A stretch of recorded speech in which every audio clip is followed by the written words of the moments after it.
কয়েকটা স্টার কনস্টিটুয়েন্সির খবর দিয়ে নিই। সেটা হচ্ছে সোনারপুর দক্ষিণ, দুই তারকার প্রতিদ্বন্দ্বিতা হচ্ছিল। লাভলি মৈত্রকে পিছনে ফেলে বিজেপি প্রার্থী রূপা গঙ্গোপাধ্যায় এগিয়ে গেছেন 5,600 ভোটে। এই মুহূর্তে সরাসরি একবার ব্যারাকপুরে চলে যাব, আমার সহকর্মী সমীরণ পাল রয়েছেন। সমীরণ, আমি বলছি দেখো সুমনদা, এই মুহূর্তে ব্যারাকপুরে রাষ্ট্রগুরু সুরেন্দ্রনাথ কলেজ কাউন্টিং সেন্টার রয়েছে আমরা। আমাদের সঙ্গে রয়েছেন নোয়াপাড়ার বিজেপি প্রার্থী অর্জুন সিং, তিনি এখনো পর্যন্ত এগিয়ে রয়েছেন। অর্জুন বাবু, এখনো পর্যন্ত আপনি কত ভোটে এগিয়ে রয়েছেন এবং কি কারণে আপনার দু রাউন্ডে কমপ্লিট হয়েছে, প্রায় সবাই এগিয়ে রয়েছে, 6টা বিধানসভা এগিয়ে রয়েছে। আমরা আশা করছি এই ট্রেনটা কুশাসনের বিরুদ্ধে সুশাসনের পক্ষে আছে। দেখা যাচ্ছে জগদ্দল, নৈহাটি সব জায়গায় বিজেপি প্রার্থীরা এগিয়ে রয়েছে, আপনি কি বলবেন এই জয়ের কারণটা কি? এই জয় কারণ হলো মানুষ পরিবর্তন চাইছে, মানুষ পরিবর্তন চাই। এর আগে আমরা দেখেছি একমাত্র ভাটপাড়া বিধানসভা কেন্দ্র তৃণমূলের দখলে ছিল এবং অন্য আছে 2024-এ আমি বলেছিলাম কি 2026-এ যেন আমি প্রিপারেশন নিচ্ছি, 2026-এ তৃণমূলকে এই 7টা সিটে শুইয়ে দেব, এটা আমরা করছি। এখন অবধি যে ট্রেন্ড দেখা যাচ্ছে যে বিজেপি প্রার্থীরা ব্যারাকপুর লোকসভা কেন্দ্রে এগিয়ে রয়েছে, তার কারণটা কি?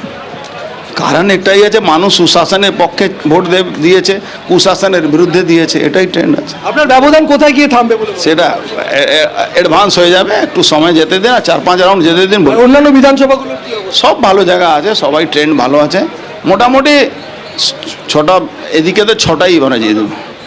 অর্থাৎ সুমনদা, তুমি শুনলে যে ব্যারাকপুর লোকসভা কেন্দ্রে বেশ কিছু বিধানসভাতে এই মুহূর্তে বিজেপি প্রার্থীরা এগিয়ে রয়েছে এবং সেই ব্যবধান আরও বাড়বে বলে তিনি জানালেন।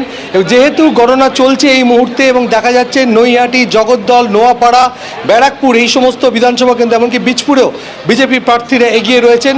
এখনও বেশ কয়েক রাউন্ড বাকি রয়েছে এবং পরবর্তী সময়ে কোন দিকে যায় এই ফলাফলের ট্রেন্ড, সেটা আমরা নজর রাখছি। একদম আপাতত সমীরণ যেদিকে যাচ্ছে সেটা হচ্ছে ম্যাজিক ফিগার 147, সেখানে খুব স্পষ্ট 139-এর জায়গায় চলে গেছে বিজেপি এবং গ্যাপটা আবার বলছি বাড়ছে। তৃণমূল কংগ্রেস 85, 2-4টে আসন বেড়েছে গত আধ ঘন্টায়, কিন্তু তাতেও 85 এবং বিজেপি বলতে বলতে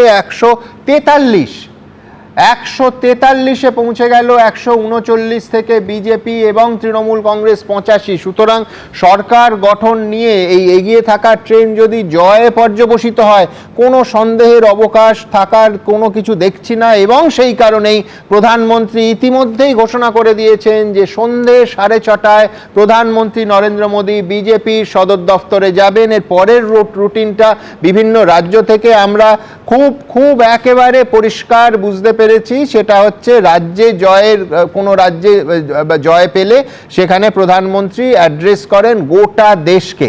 আজকে সেই ঘটনার পুনরাবৃত্তি বাংলার ক্ষেত্রেও দেখা যাওয়ার সম্ভাবনা উজ্জ্বল। ইতিমধ্যে ঘোষিত হয়ে গেছে যে প্রধানমন্ত্রী বিজেপির সদর দফতরে আসবেন 6:30টার সময়। এবিপি আনন্দ, এগিয়ে থাকে, এগিয়ে রাখে।